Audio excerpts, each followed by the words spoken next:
Vamos ler a palavra do Senhor na segunda carta de Paulo aos Coríntios. Nós terminamos a primeira. Essa segunda carta ela é uma carta também, como a primeira, muito edificante para as nossas vidas. Tudo muito prático, muito simples. Não tem nada difícil da gente entender. A maneira de Paulo escrever aqui é muito clara para cada um de nós. Nós estudamos a semana passada do verso 1 ao verso 11, no capítulo 1 de 2 Coríntios, verso 1 ao 11, Paulo fala que o nosso Deus é o Deus da consolação, é o Pai das misericórdias. Ele vai mostrar que nós não somente temos as tribulações por causa de Cristo, mas por meio de Cristo nós também somos consolados, lembram? Nós falamos isso. E aí hoje nós vamos entrar, Paulo vai começar agora a tornar essa carta. Ele já dá uma pincelada nos primeiros versículos, quando ele diz que é apóstolo de Jesus Cristo pela vontade de Deus. Então ele agora já vai começar a defender a sua própria pessoa, o seu ministério, o seu trabalho. Paulo era um homem de Deus, e você já pensou naquela época, ele como homem de Deus e com a vida íntegra que ele tinha, ele era criticado por muitos, e tinha muitos que não aceitavam o pastoreio de Paulo. Você imagine hoje, não é? Então, sempre haverá esses problemas na igreja, porque a igreja ela é formada por pessoas salvas, mas que são pecadoras. Eu estou falando da igreja verdadeira, né? Mas mesmo na igreja verdadeira, ou junto com a igreja verdadeira, existem os cristãos nominais, aqueles que nunca nasceram de novo, que são meramente religiosos. Aí é por isso que você às vezes se surpreende com algumas coisas. Não que nós não possamos falhar, mas há uma diferença muito grande no coração do crente para o coração do ímpio. É que o coração do crente, quando ele peca, ele se entristece, ele tem temor a Deus, ele se volta para o Senhor, ele pede misericórdia a Deus. Ele, mesmo que o pecado tenha sido tão grande, como no caso de Davi, por exemplo, mas ele vai recorrer ao Senhor. É diferente de um ímpio. O ímpio ele não está nem aí. O ímpio ele não está nem aí para nada. Às vezes ele está na igreja até pensando só nele mesmo. O interesse é nele e em ninguém mais, e nem mesmo em Cristo. Até a busca por Cristo é pensando nele mesmo, somente nele, o mundo é só para ele. E o coração do ímpio não tem temor a Deus. Então Paulo ele vai defender a sua vida, o seu trabalho, e aqui ele vai dizer que é um homem de consciência limpa diante de Deus. Ele vai falar muito sobre consciência aqui, viu, irmãos? Nessa segunda carta. É muito comum ele falar isso. Então, vamos ler verso 12 até o 24, mas eu vou trabalhar até o 22, porque a divisão correta, segundo os estudiosos, é uma palavrinha chata, né? Perícope, da perícope ou do texto, do assunto em que ele está tratando, vai do 12 ao 22. O 23 e o 24 já é um novo, o mesmo que ele dê continuidade ao mesmo assunto, mas ele já entra para tratar agora de uma outra questão. Está ligado ao que ele vem falando, mas ele já começa a falar de uma outra questão, tá? Vamos ler. Verso 12,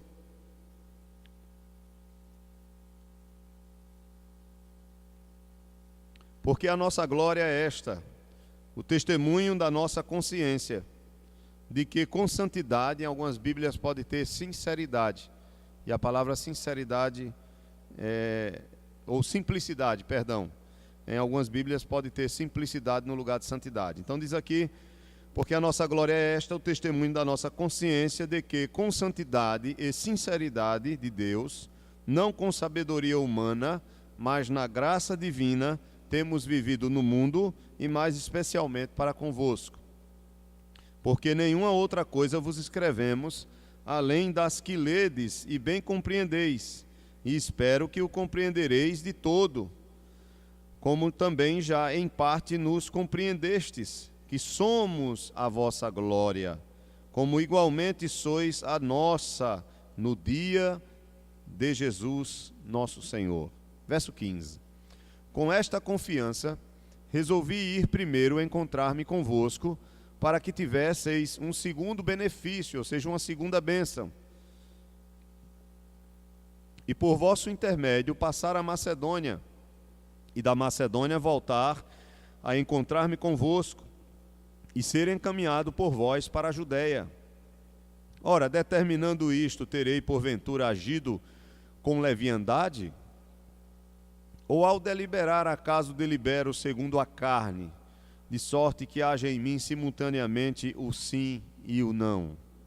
Antes, como Deus é fiel, a nossa palavra para convosco não é sim e não. Ou seja, não é uma palavra dúbia, não é enganosa, porque o Filho de Deus, Cristo Jesus, que foi por nosso intermédio anunciado, estou lendo o verso 19, anunciado entre vós, isto é, por mim e Silvano, que é Silas, tá? E Timóteo, não foi sim e não, mas sempre nele houve o sim. Porque quantas são as promessas de Deus, tantas tem nele o sim, porquanto também por ele é o amém para a glória de Deus por nosso intermédio. Mas aquele que nos confirma convosco em Cristo e nos ungiu é Deus, que também nos selou e nos deu o penhor do Espírito em nosso coração. Terminaríamos aqui a perícope, mas vamos ler o 23 e o 24. Eu, porém, por minha vida, tomo Deus por testemunha, de que para vos poupar não tornei ainda a Corinto. Então ele já está entrando em outro assunto agora. A gente vai trabalhar na próxima semana. Não que tenhamos domínio sobre a vossa fé, mas porque somos cooperadores de vossa alegria, porquanto pela fé já estáis firmados. Então, se a gente fosse dividir aqui, o capítulo 2 começaria aqui com o versículo 23. Estão entendendo, né? O versículo 23 seria o primeiro do capítulo 2, porque ele já vai entrar em outro assunto, tá? E esse assunto está ligado com o que vem no capítulo 2. Tanto que você vai ver que em cima do capítulo 2 da sua Bíblia aí, 2 Coríntios 2, não tem título, tem? Não tem. Por quê? Porque continua o que ele já começou a falar no verso 23. Mas como a tradição mantém dividido assim já há centenas de anos a Bíblia, aí não querem mexer. Algumas Bíblias podem vir uma explicação lá embaixo, essas Bíblias de estudo, tá? Mas, irmãos, veja bem, nós vamos ver agora Paulo dando continuidade ao pensamento do versículo 11. Nós começamos a ler o verso 12, mas veja, no verso 11 ele está agradecendo os irmãos, aliás, pedindo os irmãos oração pela vida dele e pela vida dos seus cooperadores. No verso 11 ele diz, olha, ajudando-nos também vós com as vossas orações a nosso favor, para que por muitos sejam dadas graças a nosso respeito, pelo benefício que nos foi concedido por meio de muitos. Então, Paulo fazia a obra do Evangelho, era um missionário, era um cooperador. Silvano, que é Silas, o nome Silvano é o nome latim dele, tá? Nome de Silas. E Timóteo, os dois companheiros de Paulo, que fizeram boa parte das viagens missionárias na região da Ásia e ali também na Macedônia e na Acaia, eles eram missionários que estavam, através da pregação do Evangelho, alcançando muitas almas para Cristo, vou usar esse termo, tá? Que é um termo nosso aqui, e ao mesmo tempo estavam edificando esses irmãos na palavra. Então Paulo estava sofrendo e passava por muitas dificuldades por ser um servo de Deus. E ele vai dizer, vocês lembram que nós não compartilhamos somente a consolação, mas por causa de Cristo nós sofremos. Pelo fato de você estar ligado a Cristo, você vai sofrer. Não tem como você fugir disso. Se você é um crente, não seja um crente, nem diga jamais a alguém aquela frase que tem lá na Igreja Universal, pare de sofrer. Porque esse slogan é uma mentira, não tem nada a ver com o Evangelho. Ninguém que quer servir a Cristo pode imaginar que na sua vida vai parar o sofrimento. Muito pelo contrário, você vai ter agora sofrimentos por causa desse nome, por causa do Senhor que você serve, por causa do Evangelho que você vive. E esse sofrimento é justamente Jesus Cristo. Ele diz, olha, assim como me perseguiram, perseguirão também a quem? A vós. Assim como me odiaram, odiarão também quem? A vós. No mundo tereis o quê? Aflições. Não que a gente vai ter só aflição. Paulo diz que nós sofremos por Cristo, mas também somos o quê? Consolados por Ele. Ele é maravilhoso, Ele é misericordioso. Então você sofre aqui, mas você é consolado. Ele lhe fortalece, Ele lhe ajuda. Ele é socorro bem presente na tribulação. Então é assim a vida do crente. Sofrimento, consolo, graça de Deus. E assim ele vai vivendo até chegar aquele grande dia onde ele terá plena paz, plena alegria e estará para sempre com o Senhor. É esse momento que cada um de nós vamos ter no dia em que partirmos ou, se estivermos vivos, no dia em que Jesus voltar, vamos dizer assim, e nós estivermos ainda vivos. Ok? Então Paulo, depois que ele pede oração e diz que vão ser dadas muitas graças por muitas pessoas, porque a obra está sendo feita por ele, pelos seus cooperadores e até mesmo pelas igrejas, ele começa, irmãos, no versículo 12, elogiando os coríntios. Todo mundo gosta de elogio, né? Todo mundo precisa de elogio, né? Algumas pessoas são muito carentes, precisam um pouco mais, né? Mas Paulo ele vai dizer aqui algo interessante no verso 12. Olha só, ele diz, porque a nossa glória é esta.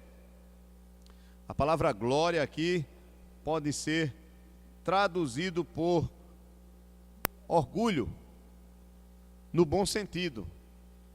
Aí você diz, mas orgulho no bom sentido, como assim, pastor?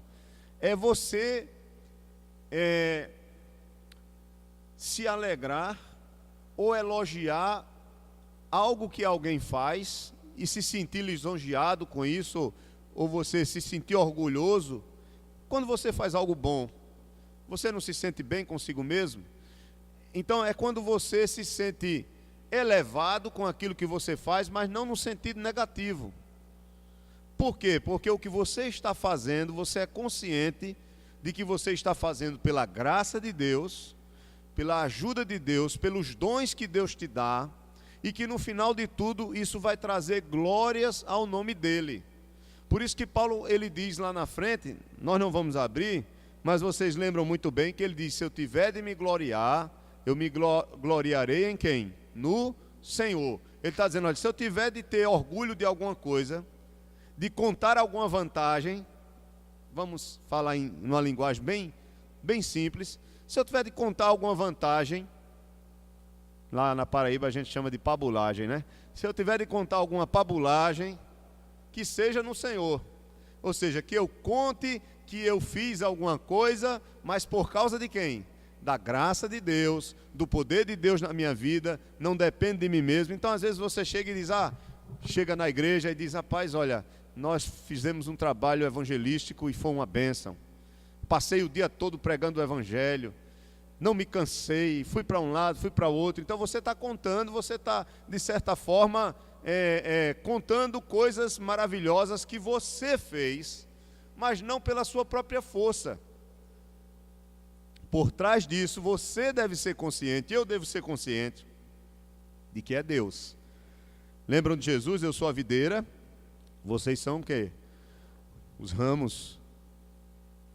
E vocês só podem dar frutos se tiverem ligado onde? Enxertado na videira. Por quê? Porque a vida vem dela. A seiva, tudo que faz com que aquela vara possa frutificar é por causa da videira. Não é da vara mesmo que está enxertada na videira. Por isso que ele diz, aquele que não der fruto, ele é cortado. Alguns acham que Jesus, quando contou essa parábola, foi no período da ceia. Alguns acham que ele contou essa parábola no contexto da ceia, com os apóstolos e com Judas lá. Ele diz, aquele que não dá fruto vai ser cortado. Alguns acham que ele estava se referindo a Judas, porque Judas, de certa forma, estava ligado à videira, mas estava ligado apenas o quê?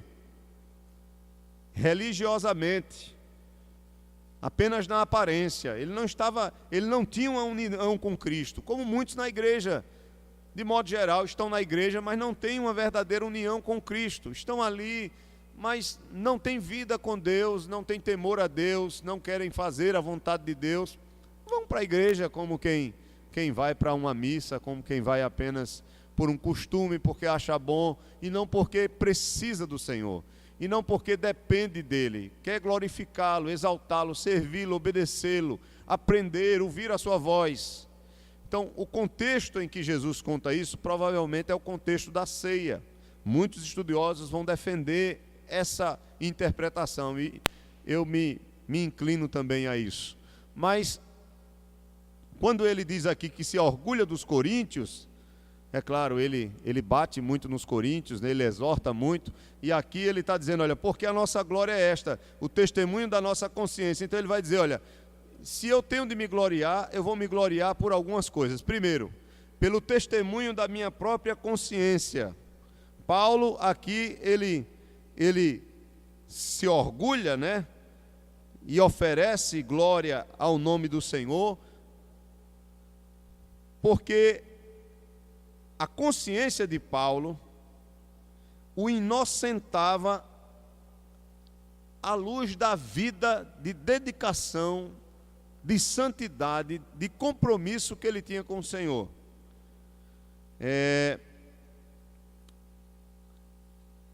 Quando nós vamos falar sobre a consciência, nós poderíamos perguntar o que é a consciência, né? De modo bem simples, certo autor, ele disse que a consciência é o senso de autoavaliação moral. Consciência é o seu senso de autoavaliação, é quando você tem condições de avaliar a você mesmo naquilo que você faz, diante de um padrão estabelecido. Para nós que somos crentes, qual é o padrão que nós temos? A palavra de Deus, não é verdade? Qual é o padrão pelo qual nós medimos nossas ações? Não é a palavra de Deus? Então a minha consciência, ela sempre está me avaliando pelas minhas atitudes, pelos meus pensamentos, pelas minhas palavras, motivações, de acordo com esse padrão. Então sempre está havendo o quê? Uma autoavaliação em relação à minha semelhança a esse padrão. Paulo, ele está dizendo que quando ele olha para a sua vida, quando ele olha para ele mesmo, ele se enxerga como uma pessoa sincera, como uma pessoa verdadeira. Ele não é nem um enrolão, nem um enganador, nem um falso apóstolo, nem um falso mestre, nem um falso profeta. Suas palavras são verdadeiras, é isso que ele vai dizer, porque provavelmente havia falsos mestres na igreja. Nós vamos ver que havia, sim, falsos mestres, mas provavelmente esses falsos mestres estavam tentando denegrir a imagem do apóstolo. E Paulo começa dizendo, olha, se eu tenho que me orgulhar, ou se eu tenho que ter alguma glória, primeiro, é por causa da minha consciência. A minha consciência diz que a minha vida é uma vida correta. Veja o que ele diz, continue a leitura comigo. O testemunho da nossa, ele usa o plural, né? Porque ele está se referindo a seus colegas também, a Silvano, ou Silas, né? E a Timóteo, que foram fundadores também, com Áquila e Priscila, da igreja de Corinto, juntamente com Paulo. Então, trabalharam lá. Então ele diz, olha, o testemunho da nossa consciência é de que, com santidade, na Bíblia todo mundo tem santidade ou simplicidade? Santidade na Bíblia de vocês todos, é santidade. Simplicidade na sua, corrigida, né? É corrigida, né? Ok. Provavelmente a palavra no original signifique simplicidade, tá? Simplicidade simplicidade e sinceridade. Tem que ter essas duas. Ou santidade e sinceridade, ou simplicidade e sinceridade. Tá? Eu não quero entrar nessa área de exegese, não, porque é complicado. Nem na palavra original não precisa. Mas é porque alguns acham que a palavra simplicidade aqui, ela pode ser traduzida por santidade. Paulo está querendo falar sobre pureza, retidão de vida. E ele usa também a palavra sinceridade. Mas, independente de qualquer coisa, o que Paulo está dizendo aqui, irmãos, é que a sua consciência ela é limpa. a sua consciência está em paz, porque a vida dele é íntegra, ele é um homem íntegro. Olha o que ele diz, continue comigo. Ele diz que a santidade e a sinceridade de Deus, não com sabedoria humana, mas na graça divina. Isso é interessante. Paulo diz aqui que a sua sabedoria, ela vinha de quem? De Deus, pela graça de Deus. Não era uma sabedoria humana. Ele vai bater muito nisso diante dos coríntios, desde a primeira carta. No capítulo 2, verso 1 ao 5, ele vai falar sobre isso. E quando ele chegou pregando o evangelho lá, não foi com sabedoria humana, mas foi com o quê? Com poder do Espírito Santo. 1 Coríntios 2, verso 1 ao 5, ele fala sobre isso. Então Paulo, ele sempre repete essas coisas, dizendo, olha, se a minha vida é íntegra, se há santidade na minha vida, se há pureza, se há sinceridade, não é porque eu sou melhor do que as outras pessoas, mas é por causa da graça de quem? Da graça de Deus. Aquilo que eu estava conversando com você, Júnior.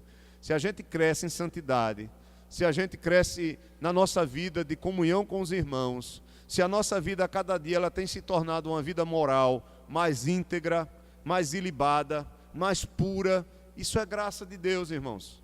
Porque somente Ele é quem pode gerar isso em nós. Quando nós queremos fazer essa função, nós nos tornamos legalistas e fariseus. Por isso que em muitas igrejas as pessoas que conseguem fazer a sua parte, o que é que elas mudam logo? Já botam a roupa, né? Logo para parecido com os outros, porque é a parte mais fácil, você faz logo a sua parte. E ali você já está querendo demonstrar que a sua vida já mudou totalmente. Mas nós sabemos que isso não quer dizer muita coisa. Na verdade, não quer dizer nada. Somente Deus, pelo trabalhar do seu Espírito Santo, dia a dia, nos nossos corações, pela sua palavra, através também da oração, da nossa comunhão com Ele, da nossa comunhão com a igreja, através da disciplina, da correção, do sofrimento, somente através de uma vida constante, no dia a dia. Isso é lento, claro que é diferente na vida de cada um. Tem irmão que vai se desenvolver e amadurecer muito mais rápido do que outro, enquanto o outro vai ser mais lento, mais devagar, porque depende também da busca, depende também dos propósitos eternos do Senhor, enfim, uma série de coisas. Os usos dos meios de graça, mas Paulo está dizendo, olha, a minha consciência, eu posso me gloriar no Senhor, ou dar glória a Deus, e até me sentir lisonjeado, orgulhoso, porque a minha consciência ela é limpa, porque eu ando com santidade e com sinceridade. Eu não ando com sabedoria humana, mas eu vivo dependendo da graça de Deus. E ele diz, olha, e temos vivido no mundo, e mais especialmente para convosco dessa forma. Então Paulo está dizendo, olha, eu não sou desonesto com vocês, ó Coríntios. É como se ele tivesse escrevendo, se eu estivesse escrevendo uma carta para os irmãos aqui, e dissesse, olha irmãos, eu tenho uma vida íntegra. Eu não sou desonesto com os irmãos, as minhas palavras são verdadeiras. Então Paulo já tinha escrito aquela carta do capítulo 5, verso 9, lembram? Depois ele escreve 1 Coríntios, nós temos aqui, e já tinha escrito outra carta que está no capítulo 2, que ele escreve em sofrimento, em lágrimas, é aquela carta dolorosa, e agora está escrevendo essa carta. E nessa carta ele diz, olha irmãos, eu sou sincero com vocês, eu realmente falo a verdade. Vocês vão ver em todo o contexto. Continue comigo. Versículo 13.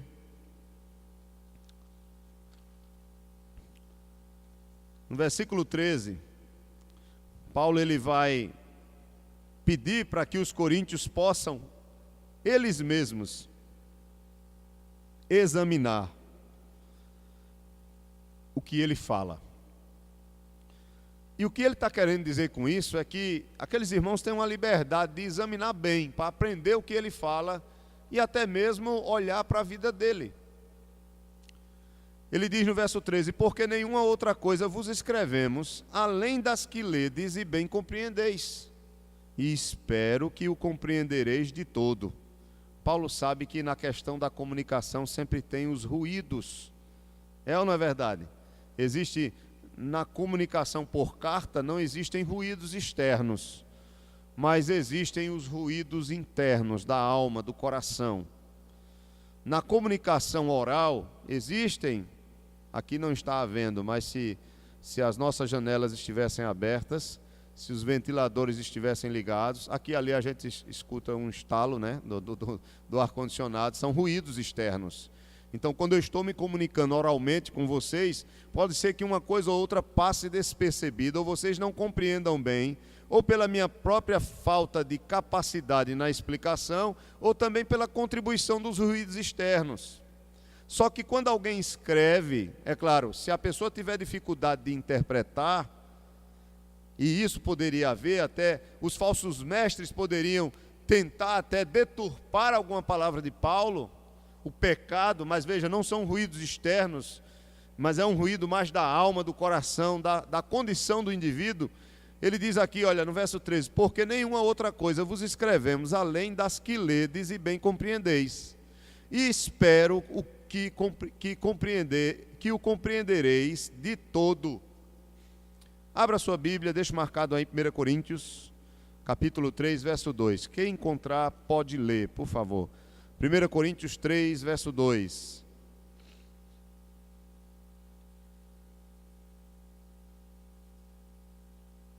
Primeira Coríntios 3, verso 2. Veja o que é que Paulo diz aí.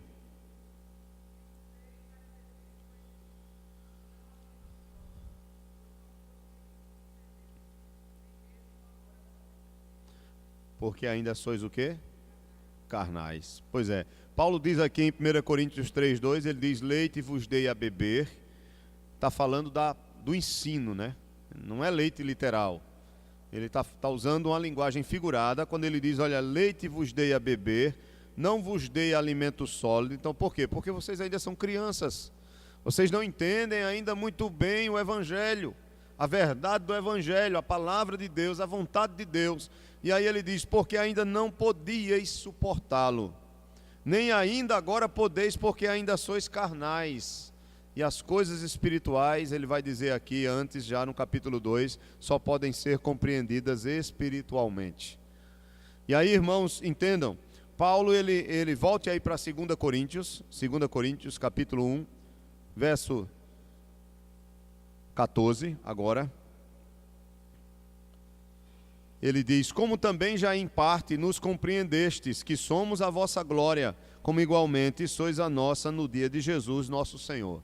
Então veja, tudo isso Paulo está falando, veja, ele dá ênfase à sua consciência, ele diz que andava em santidade, em sinceridade para com os irmãos, e agora ele chama os irmãos para lerem, e entenderem claramente o que ele tinha falado, e no final de tudo ele vai dizer, olha, como também já em parte nos compreendestes, que somos a vossa glória, como igualmente sois a nossa no dia de Jesus, nosso Senhor. Ou seja, que eles, ao entender as palavras de Paulo e ao observar a vida do apóstolo, o tempo que Paulo trabalhou lá, juntamente com Timóteo, com Silas, aqueles irmãos deveriam o quê? Valorizarem o apóstolo, seus companheiros, e honrá-los. É isso que Paulo está dizendo, quando ele diz, olha, como também já em parte nos compreendestes, que somos a vossa glória. Que aqueles irmãos considerem Paulo e os irmãos que estiveram ali trabalhando como a glória deles. Que eles realmente valorizem o trabalho deles. Porque Paulo está dizendo aqui, olha, porque vocês são a nossa glória. Como igualmente sois a nossa, como ele diz no dia de Jesus, nosso Senhor. É como se Paulo estivesse dizendo, naquele dia, nós vamos estar juntos diante de Deus, na presença de Deus, e aí nós vamos ver o quanto fomos importantes um para o outro. Então a hora de reconhecer é agora. Paulo está dizendo, olha, assim como vocês me valorizam, eu também valorizo vocês. Porque Deus tinha usado Paulo e Timóteo e Silas, e também Áquila, Priscila, e muitos outros obreiros ali, e irmãos que surgiram da própria igreja, estava fazendo coisas tremendas, vidas estavam sendo transformadas, e isso estava trazendo, com certeza, glórias ao nome do Senhor, e Paulo estava feliz com isso. Paulo se alegrava e diz, olha, vocês são a nossa glória, mas que também vocês reconheçam. É como se ele estivesse dizendo diretamente, reconheçam o meu trabalho, reconheçam a mim. No capítulo 4, lembram? Ele diz que é o pai deles espiritualmente. Eu sou o vosso pai. espiritual, porque o trabalho começou com ele. Foi ele quem primeiramente anunciou o Evangelho. E as primeiras pessoas que ouviram o Evangelho, ouviram da boca de Paulo, o verdadeiro Evangelho. Então, nesse sentido, ele era o pai espiritual dele. Qual é o pai que não quer, em certo sentido, ser reconhecido pelos seus filhos? Então, Paulo está falando humildemente isso. Ele diz, naquele grande dia, como vai ser maravilhoso, irmãos. Você sabe quem foi a primeira pessoa que pregou para você o Evangelho? Você lembra disso? Faz tempo, né? Alguns aqui não lembram, né? Claro, não é necessário também lembrar. Mas deixa eu fazer outra pergunta que talvez seja melhor nesse momento. Você agradece a Deus pelas pessoas que Deus tem levantado na sua vida para lhe ajudar a crescer espiritualmente? Ora por essas pessoas, ou talvez muitas delas já tenham passado para o Senhor, já tenham sido levadas para a glória. Nós precisamos reconhecer, irmãos, que Deus ele levanta muitas pessoas para nos abençoar com a sua palavra, não somente necessariamente na igreja local, mas também fora da igreja local. Fora da igreja local, Deus levanta muitas pessoas para nos ajudarem espiritualmente, e nós precisamos ser gratos que em Cristo essas pessoas, que o nome de Cristo seja glorificado pela vida dessas pessoas, e que também essas pessoas glorifiquem o nome de Cristo pelas nossas vidas. Na verdade é isso que Paulo está dizendo, que sejamos uma bênção, que leve a outra pessoa a glorificar a Deus pelas nossas vidas e vice-versa. Assim como vocês glorificam a Deus pela minha vida, ou devem glorificar a Deus pela minha vida e pela vida de Timóteo, pela vida de Silas, Paulo diz isso aos Coríntios, nós também glorificamos a Deus pela vida de vocês. E naquele dia, a palavra dia do Senhor, irmãos, aqui significa o dia do juízo. O dia em que Jesus vai voltar.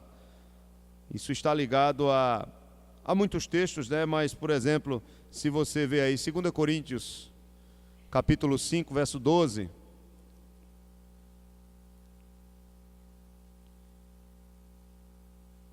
Perdão,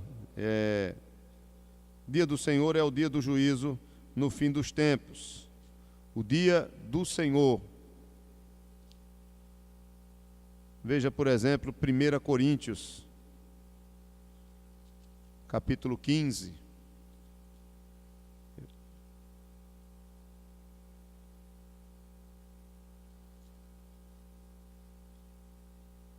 Deixa eu ver se é isso aqui.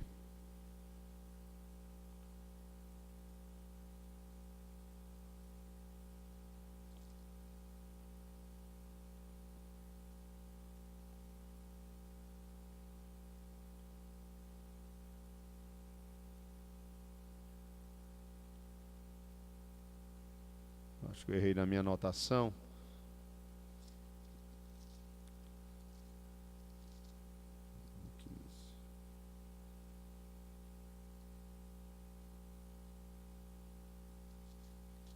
A palavra o dia do Senhor se refere ao dia do juízo, ao dia em que nós... Sim, desculpa, irmãos. Capítulo 1, por favor, de 1 Coríntios, versículo 8. Eu não anotei, na verdade, aqui eu anotei outras referências falando sobre o reconhecimento de Paulo e seus companheiros de ministério pelo trabalho na obra do Senhor. Aí a citação é de 2 Coríntios 5,12. Mas em relação ao dia do Senhor, nós temos o capítulo 1, por exemplo. Por que eu estou usando Coríntios? Porque é comum Paulo usar essa mesma palavra, o dia do Senhor, se referindo ao dia do juízo. Ele diz aqui no capítulo 1 de 1 Coríntios, verso 8, ele diz, o qual também vos confirmará até ao fim, para serdes irrepreensíveis no dia de nosso Senhor Jesus Cristo. Veja que dia, em muitas Bíblias, está com um D maiúsculo, porque os tradutores, eles já interpretam o dia aqui como a segunda vinda, como o dia do juízo. Então ele já coloca dia com um D grande, né, com um D maiúsculo, para facilitar a compreensão dos irmãos. E quando você volta para 2 Coríntios, capítulo 1, versículo 14, Paulo diz, olha, como também já em parte nos compreendestes, que somos a vossa glória, como igualmente sois a nossa no dia de Jesus Cristo. Eles deveriam honrar esses irmãos, Agora vá para 2 Coríntios 5. Deixe marcado aí. Veja que Paulo e os seus companheiros de ministério deveriam ser reconhecidos pelo trabalho deles. Veja o que Paulo diz aqui em 2 Coríntios 5, verso 12. Ele diz aqui, olha, não nos recomendamos novamente a vós outros. Pelo contrário, damo-vos ensejo de vos gloriardes por nossa causa, para que tenhais o que responder aos que se gloriam na aparência e não no coração. Então Paulo está dizendo aqui que vocês podem sim se gloriar, né, por nossa causa, mas não porque eles eram os tais, mas por causa da graça de Deus na vida desses homens. É a graça de Deus. Às vezes quando nós valorizamos alguém, por exemplo, eu sei que vocês gostam de ouvir algumas pregações de algumas pessoas conhecidas no nosso país ou fora do país. Alguns gostam muito de ouvir Augusto Nicodemos, outros gostam de ouvir Franklin Ferreira, podem citar mais, Jonas Madureira, outros pregadores. Outros gostam também de pregadores internacionais como Sinclair Ferguson, como John Piper, como Paul Washer, como David Wilkerson, né, que já é falecido, e muitos outros, né? Mas quando nós formos elogiar esses homens ou valorizá-los, e devemos reconhecer e honrá-los pelo ministério deles, pela vida que eles têm, nós devemos nos lembrar que é a graça de Deus na vida deles. E nós devemos glorificar a quem, em primeiro lugar? A Cristo, ao Senhor, e dizer: Senhor, muito obrigado pela vida desses homens, porque é o Senhor que tem usado-os para nos abençoar, para nos edificar. Nós temos muitos, centenas, milhares de homens de Deus, né? Embora na televisão aí a gente não possa contar muito, né? Não possa contar muito na televisão. Eu mandei um vídeo aí para os irmãos, os homens, né? Os homens, eu mandei para o grupo dos homens um vídeo de um determinado pastor, né? Que ele diz: olha, pegue o seu copo com água e coloca aí em cima da sua televisão que a gente vai orar, vai ungir, você vai beber e Deus vai... A gente sabe que isso é misticismo, né? Isso não tem nada a ver com o evangelho. Aí ele diz: olha, se você não tiver água, não tem problema não. Tem cachaça aí, tem uísque, tem vodka. Ele diz desse jeito: qualquer bebida que você tiver aí, a gente vai ungir e Deus vai fazer a obra na sua vida. Isso é um cabra de pé, né? Como a gente diz lá na Paraíba. Um cabra desse merece umas 5 lapadas boas, né? De cipó de burro, como a gente chama, ou de macaca, né? Vocês conhecem a macaca? A macaca é aquele chicote trançado que as pessoas usam para dar no jumento que carrega a carroça, né? Lá na Paraíba é assim. Misericórdia, levar uma chicotada daquela, umas 5 lapadas boas, o camarada desse não toma jeito não, mas pelo menos quem dá, né, alivia um pouco a sua ira, né? Mas irmãos, me perdoem, tá? Botando para fora aqui a minha carne, né? Então vamos seguir para Paulo, que Paulo é mais espiritual, Paulo é mais santo do que eu, então vamos ficar aqui com o exemplo de Paulo. Tá? Então vamos para o verso 15. Depois que o apóstolo Paulo ele dá essa palavra sobre a necessidade dos coríntios reconhecerem o trabalho dele, dos seus irmãos cooperadores, assim como ele valorizava os coríntios e amava aqueles irmãos, no verso 15 ele diz: olha, com esta confiança resolvi ir primeiro encontrar-me convosco para que tivesseis um segundo benefício. Esse texto é difícil. E por vosso intermédio passar a Macedônia, e da Macedônia voltar a encontrar-me convosco, e ser encaminhado para vós, para a Judeia. Então, que confiança é essa que Paulo tem? Ele diz: com esta confiança. Ele está se referindo ao que ele estava falando. Ele está dizendo: sabendo que vocês nos honram, ou honram os obreiros que estiveram aí, sabendo que vocês reconhecem nosso trabalho,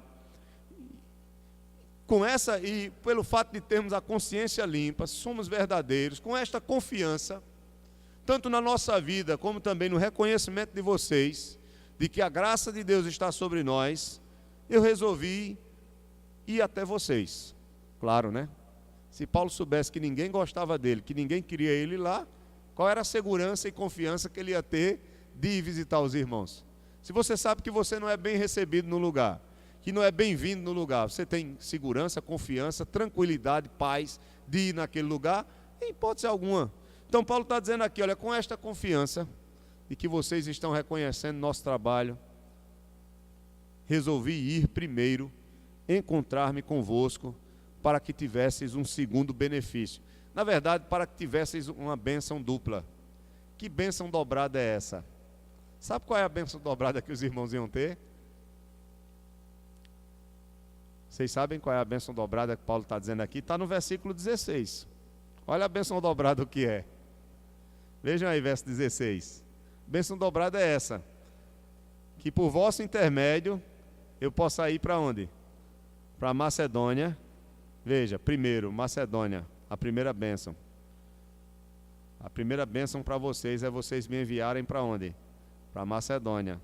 Depois eu volto para vocês e vocês me enviam para onde? Para a Judeia. Interessante, irmãos. Olha, nós só precisávamos desses 2 versículos para um sermão missionário, de que nós devemos contribuir com a obra missionária. Se nós formos pegar aquele texto de Cristo que diz que é melhor dar do que receber, nós vamos entender o que Paulo está dizendo aqui. Quando ele diz, olha, eu tenho confiança de ir até vocês, e eu indo até vocês, vocês vão ser abençoados dobradamente. Como? Vocês vão ter a oportunidade de contribuir. Não pense em dinheiro não, viu, irmãos? Em contribuir com o ministério, com a obra do Senhor. Como? Me enviando até a Macedônia. Ou seja, vocês vão me dar todas as condições como igreja e me enviar, ou seja, como igreja, vocês vão me enviar como missionário. Eu tenho dinheiro, tenho a igreja de Éfeso, ou as igrejas que estavam, Paulo estava pastoreando Éfeso nessa época, então ele iria ser encaminhado para lá. Sua provisão de alimento, de roupa, de despesa, de viagem, ele iria ser sustentado pela igreja de Éfeso até chegar lá em Corinto. Quando ele chegasse lá, ele ia depender de quem como obreiro? Dos irmãos. Ele nunca cobrou nada dos irmãos, ele não tinha salário da igreja dos Coríntios. Ele diz, então, vocês vão ser abençoados 2 vezes, porque vocês vão ter a oportunidade de cooperar com o meu ministério, me enviando para a Macedônia. A Macedônia ficava vizinha, irmãos. Acaia e Macedônia formavam a Grécia da época. Tá? Acaia, Coríntio era a capital da Acaia. E na Macedônia a capital, eu não me lembro se era Filipos ou Tessalônica, agora eu não lembro. Eu acho que era Filipos, né? Acho que Filipos era a capital, mas não tenho certeza.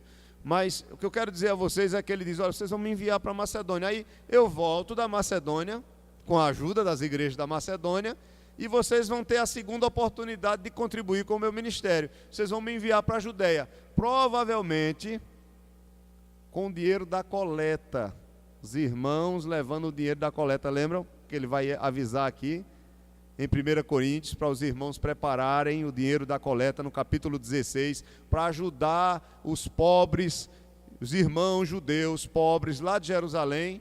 Paulo pede para eles organizarem, então provavelmente Paulo seria encaminhado para a Macedônia para recolher a oferta das igrejas da Macedônia e vir com os irmãos de lá, passar por Corinto e Corinto novamente enviar ele agora para a Judeia e eles abençoarem os irmãos. É nesse sentido, irmãos, que Paulo diz, olha, eu tenho confiança, resolvi ir primeiro, porque Paulo pensava em ir primeiro pela Macedônia. Essa é a verdade.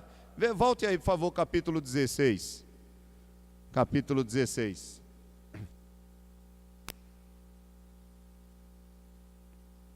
Versos 5 e 6. Alguém pode ler?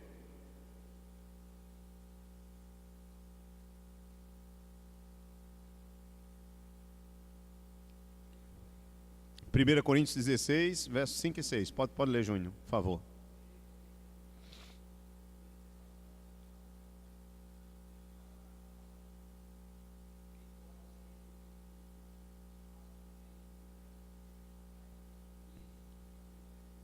Amém. No inverno ninguém andava de navio, né? Era muito perigoso.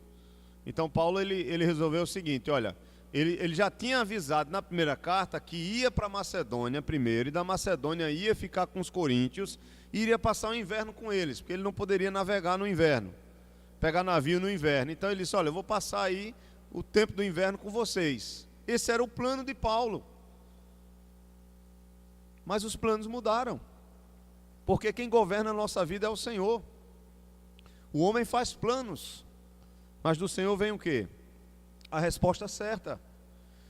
Tiago vai dizer que nós só devemos nos referirmos ao amanhã, devemos nos lembrar de dizer: se Deus o quê? Se Deus quiser. Se Deus quiser, faremos isso. Se Deus quiser, poderemos fazer determinada coisa. Porque Ele é quem controla tudo, Ele é soberano. Nós devemos fazer planos, nós devemos ter uma vida planejada. Não há nenhum pecado nisso, mas sabendo que nós não temos controle sobre nossas vidas em termos totais, em termos do amanhã. É Deus quem tem. Então qual era o plano de Paulo? Eu vou para a Macedônia, visito a igreja. Deixa eu falar o nome das igrejas que vocês vão se ligar melhor, né? Vou visitar a igreja de Filipos, vou visitar a igreja de Tessalônica, ficavam lá na Macedônia, e provavelmente a igreja de Bereia. Atenas, não sabemos, não se fala de igreja em Atenas, poderia ser que tivesse uma igreja lá, mas não se fala, né? Mas depois Paulo ia para Corinto. Mas ele muda, ele diz: mas eu resolvi ir primeiro agora até vocês, e vocês vão ser abençoados de duas formas, duas vezes. Vocês vão me enviar agora para a Macedônia, eu volto para vocês e vocês me enviam para a Judeia. E por ter mudado de plano, né, alguns acham que houve algum problema para Paulo ter mudado de plano, talvez alguma necessidade urgente para ele ir lá em Corinto. Porque ele termina o capítulo 16 dizendo que vai enviar Timóteo. Ele termina dessa forma. Então não sabemos o que aconteceu. Mas como a igreja dos coríntios era uma igreja muito trabalhosa, infantil, imatura, então Paulo ele resolve ir. Em vez de ir para a Macedônia, ele disse: não, eu tenho que ir primeiro lá. E parece que a visita de Paulo lá aos coríntios não foi boa. Não houve uma boa recepção ao apóstolo. Tanto que se você passar aí para o capítulo 2 de 2 Coríntios, veja aí por favor, eu sei que essa parte histórica é mais chata, né? Para alguns. Daniela é que gosta, né? Daniela diz: eu não gosto dessa parte histórica, né? Mas é extremamente necessária. Mas veja, no capítulo 2, verso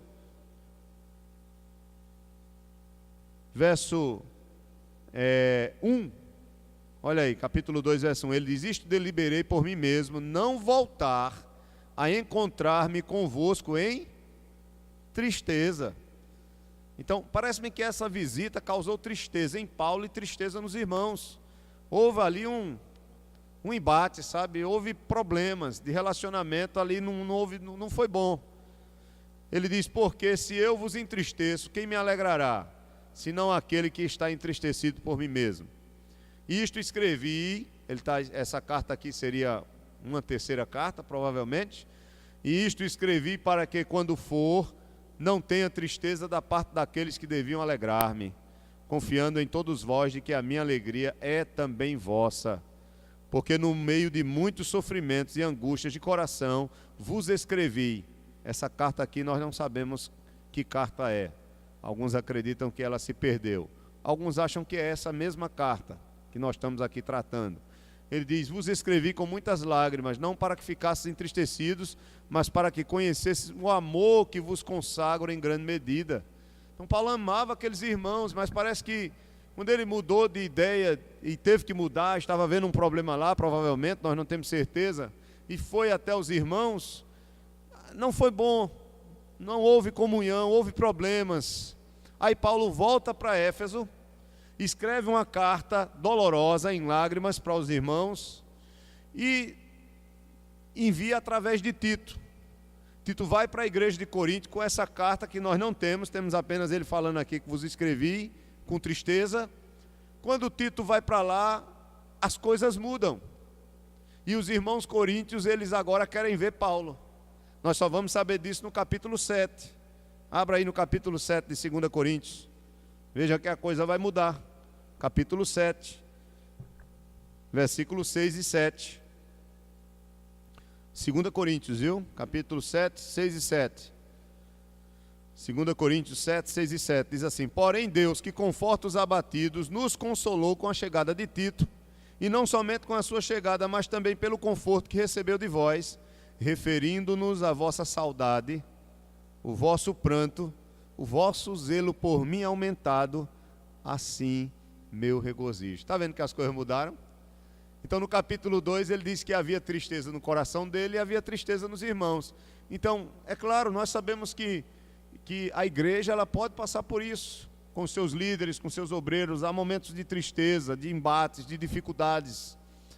E Paulo agora está vendo que os irmãos o amavam, pelo menos boa parte dos irmãos. E esses irmãos queriam Paulo de volta lá, queriam ter um momento de comunhão com ele. E ele sabe isso de quem? De Tito. Então tudo indica que quando Paulo decide mudar de plano, por causa de algum problema nos Coríntios, vai lá, tem um problema, ele volta para Éfeso. Triste, ele escreve uma carta, manda por meio de Tito. E aí de repente Tito volta e diz: olha, surtiu efeito. Na verdade os irmãos estão arrependidos, os irmãos amam você e querem você lá. Aí Paulo vai fazer uma outra visita. Aí dessa vez, nessa outra visita, ele vai seguir o plano original. Ele vai pela Macedônia e depois vai para Corinto. É muita coisa, né? Tem que ter paciência para entender essas coisas. Tem hora que a cabeça fica desse tamanho, né? Porque você vai para um canto, vai para outro e... meu Deus, que é isso, hein? Mas isso é provável, tá, gente? Pelas palavras dele aqui, provavelmente foi dessa forma. Mas nós não podemos ainda bater o martelo, tá? Mas provavelmente foi assim. Tá bom? Então, a bênção dupla é essa. Eu queria que isso ficasse marcado. Quando nós participamos da obra do Senhor e nos envolvemos nela, quem é que é abençoado? Somos nós mesmos. Nós somos abençoados, como Paulo está dizendo aos Coríntios. Eu não estou falando aqui de dinheiro, irmãos. Nós fazemos a obra de Deus, primeiramente, orando.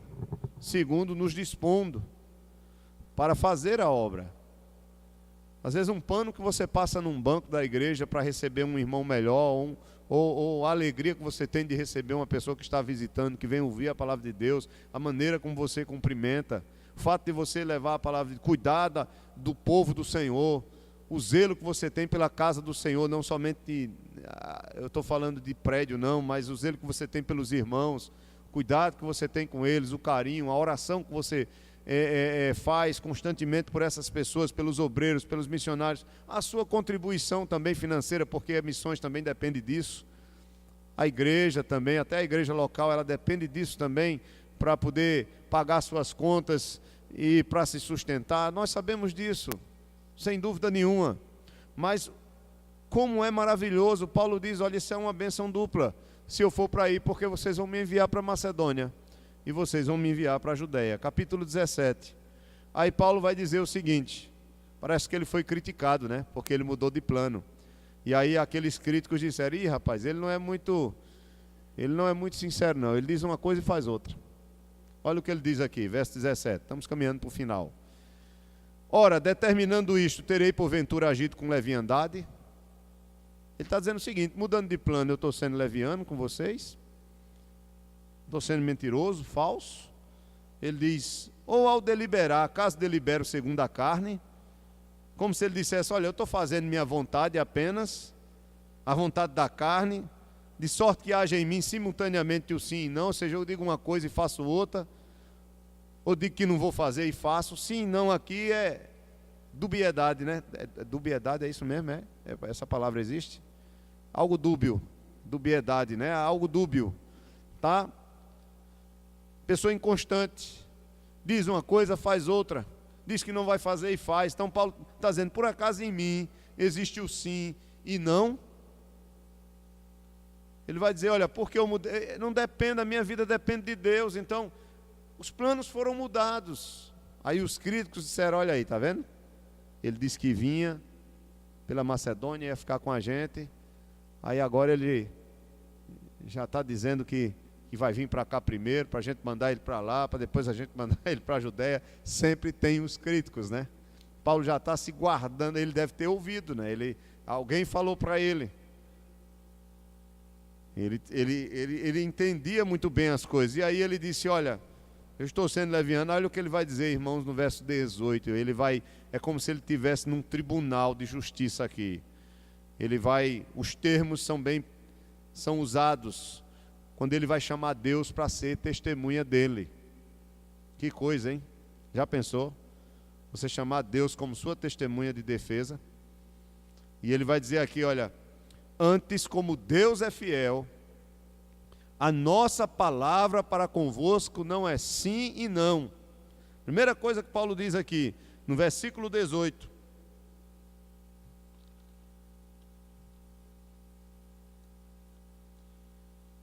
Uma fórmula de juramento, né? Ele chama Deus como a sua testemunha.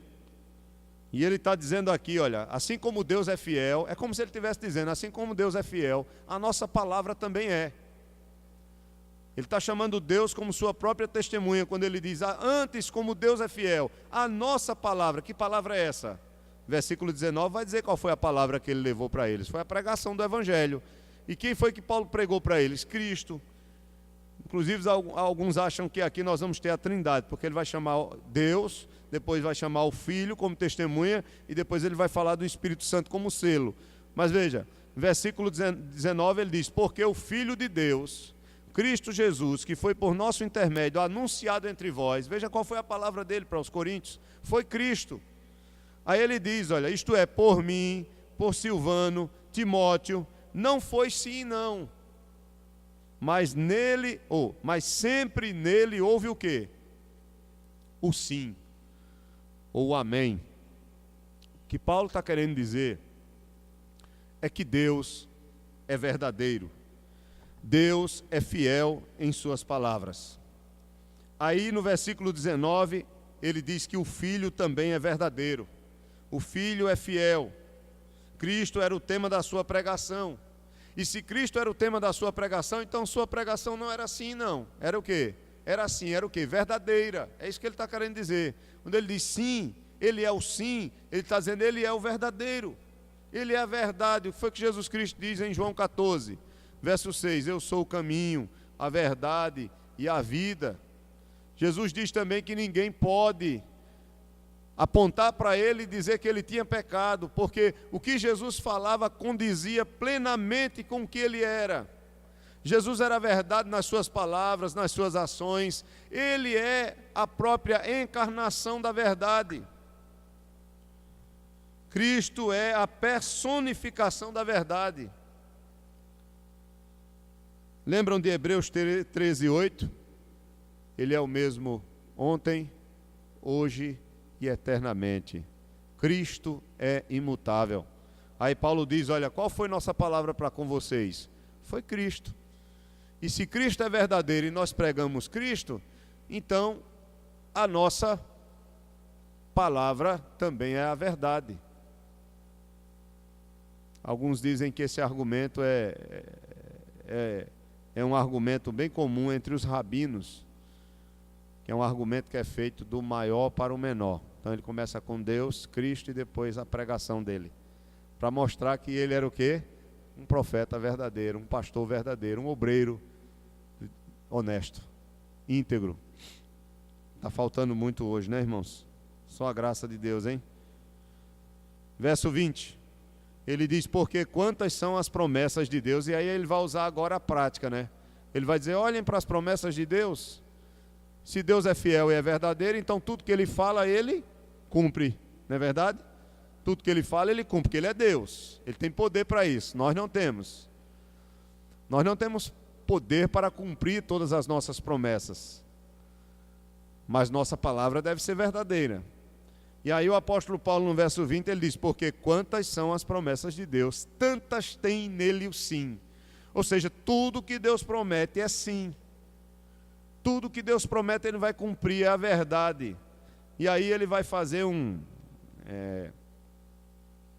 quando ele vai dizer aqui, olha, porquanto também por ele é o amém, ou seja, é o sim, é o amém, é a verdade, para a glória de Deus.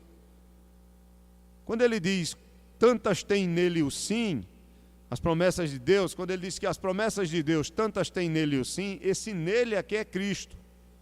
Na verdade, ele está dizendo que Cristo é o cumprimento pleno das promessas. As promessas apontam para ele. Não precisa vocês abrirem, mas aqui nós poderíamos ir para 1 Pedro 11. 1 Pedro 11, Pedro vai dizer o seguinte, no capítulo 1, verso 11, ele diz assim, ele diz, 1 Pedro 1,11, eu estou em Tiago. Ele diz, investigando atentamente qual a ocasião ou quais as circunstâncias oportunas indicadas pelo Espírito de Cristo, que neles estava, ele está falando dos profetas do Antigo Testamento, ao dar de antemão testemunho sobre os sofrimentos referentes a Cristo e sobre as glórias que os seguiram. Então, as promessas do Antigo Testamento, elas se cumprem e Cristo, ele é o clímax de tudo que aponta em relação à redenção no Antigo Testamento. Então, por isso que ele diz aqui no versículo 20, porque quantas são as promessas de Deus, tantas tem nele, ou seja, em Jesus, o sim. Quanto também por ele é o amém, para a glória de Deus, por nosso intermédio. Então, por Deus ser fiel nas suas promessas, por Cristo cumprir, as promessas terem seu cumprimento em Cristo, então os discípulos vão dizer o quê? Amém. Vão glorificar a Deus com um amém. Quando ele diz o amém por nosso intermédio. A maneira como é construída aqui na atualizada é um pouco difícil de entender. Acho que na corrigida talvez seja diferente, eu não sei como é na corrigida. Eu não tenho aqui na memória. Como é que diz aí o versículo 20, irmão Júnior, na sua Bíblia? É desse mesmo jeito, né?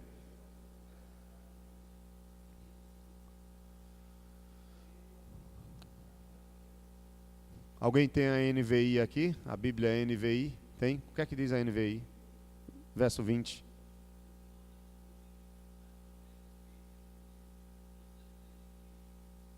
Olha aí.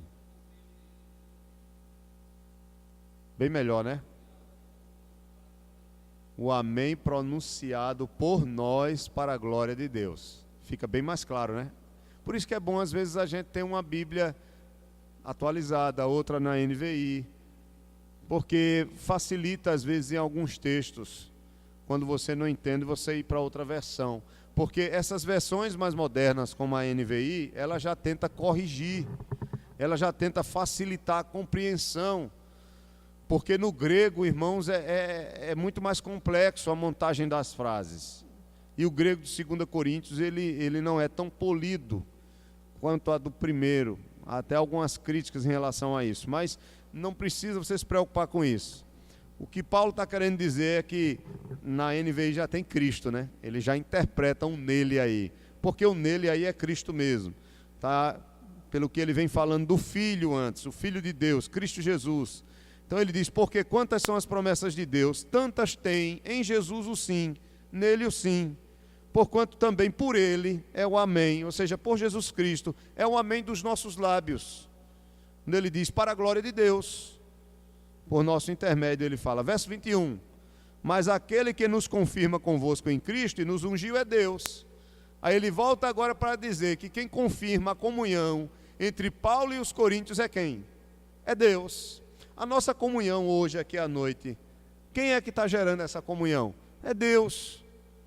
Ele está dizendo que aquele que causa, ou que gera, que produz, a fonte da nossa comunhão é o próprio Deus. É Ele quem nos chama, é Ele quem nos resgata das trevas, é Ele quem nos faz crer no Evangelho, crer no Salvador Jesus Cristo. É Ele quem nos cela com o Espírito Santo, é Ele que nos une. Então Paulo está dizendo isso, olha, eu só tenho comunhão com vocês e vocês comigo, porque Deus está gerando isso. Vamos caminhar para o final, verso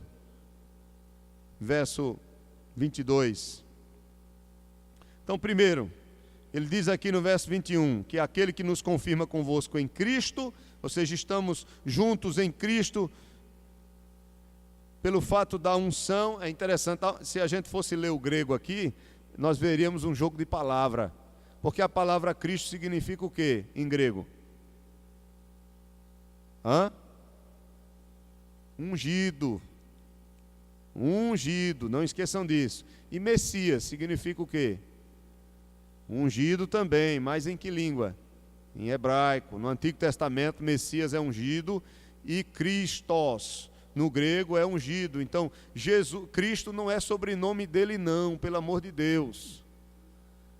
O meu sobrenome é Mendes Diniz, Adriano Mendes Diniz. O seu pode ser Silva, pode ser Paiva, pode ser Mota, pode ser qualquer sobrenome. Mas Jesus Cristo, Cristo não é sobrenome, ele é Jesus o Cristo. Jesus, o nome que ele recebe, que é dado pelo anjo, e que ordena Maria dar esse nome José, ele será chamado de Jesus, porque será o Salvador do seu povo, mas ele é o ungido de Deus, ele é o Christos. Em grego, ungido é Christos. Ele é Jesus, o ungido. Entenderam agora? Guardem isso na memória, tá bom? Jesus é o ungido. Olha o que ele diz no verso 22. Perdão, no verso 21. Mas aquele que nos confirma convosco no ungido e nos ungiu. Um jogo de palavra, né? Aquele que nos confirma no ungido e nos ungiu é Deus. Deus, ele ungiu Jesus com o Espírito Santo no batismo dele. Deus nos ungiu também com o Espírito Santo quando nós nascemos de novo. Quando fomos nascidos de novo. Aí ele nos batizou nesse Espírito. Por meio de Cristo. Lembram que João Batista disse: eu vos batizo com água, mas ele virá e vos batizará com o Espírito Santo. Deus nos unge por meio da obra de Cristo, é por meio de Cristo. E aí no verso 22 ele encerra dizendo que Deus não somente nos ungiu com o Espírito Santo, mas essa unção ela serve como um selo. É um paralelo, tá? Para trazer um significado ainda mais amplo. Quando ele diz, ele nos selou e nos deu o primeiro pagamento, ou seja, o penhor do Espírito em nosso coração, em nosso homem interior, parecido com Efésios 1, 13, 14, né? Ou seja, selo significa marca de propriedade. Nós fomos selados com o Espírito Santo. Nós pertencemos a quem? A Deus. Em Apocalipse diz que os que não são dele têm a marca da besta, que indica que pertencem à besta, mas os que são dele têm a marca do Cordeiro. Então nós fomos selados pelo Espírito, essa é a marca de que pertencemos a Deus. Não somente isso, o selo também indica proteção. E mais, quando ele diz que nós fomos selados com o Espírito Santo, e o texto usa a palavra aqui, penhor, todo mundo sabe o que é penhor, né? Penhorar alguma coisa, você garante que vai vir resgatar, né? Aquilo que você penhora. É ou não é? Então ele nos deu o penhor do Espírito Santo. Agora nós temos o Espírito e essa é a garantia de que estaremos para sempre com o Senhor. Ainda não estamos vivendo na plenitude da salvação. Está entendendo? A plenitude da salvação vai chegar. Mas já temos o primeiro pagamento, a primeira parcela de todas as outras que virão. Ou seja, a salvação ela já se iniciou e a garantia é o penhor do Espírito Santo. Mas ela se complementará ou se completará quando Jesus voltar. Amém? Ou quando nós partirmos. Mas a plenitude será na sua segunda vinda.